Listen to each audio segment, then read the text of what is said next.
Have you noticed all the climate protests?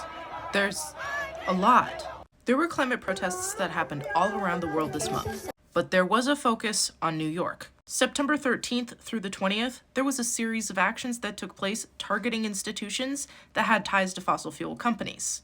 Citi's headquarters, BlackRock, Bank of America, the Federal Reserve, and the Museum of Modern Art were all among institutions that were blockaded, protested.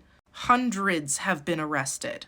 All of this was in preparation for the United Nations Climate Summit that took place in New York, calling attention to the world's leaders demanding that they phase out fossil fuels. 75,000 people gathered in New York. Members of Congress showed up.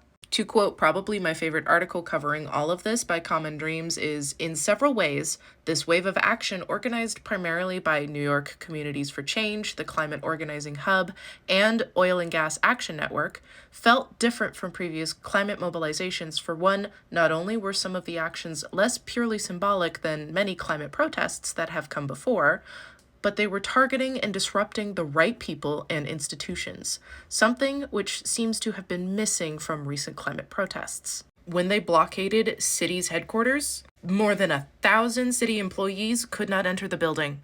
Some of those employees were very cranky about it too. Back to this article, but one difference here is that there was the climate movement going on the offensive. People weren't standing in the way of a bulldozer in order to defend their homeland, a forest, or a body of water. They were traveling to New York in order to block, disrupt, and occupy the very centers of fossil fuel capital. Guys, it's happening! I know you've seen groups like Climate Defiance and Pop for Climate. They are going to where the rich people are and making sure they know what's up.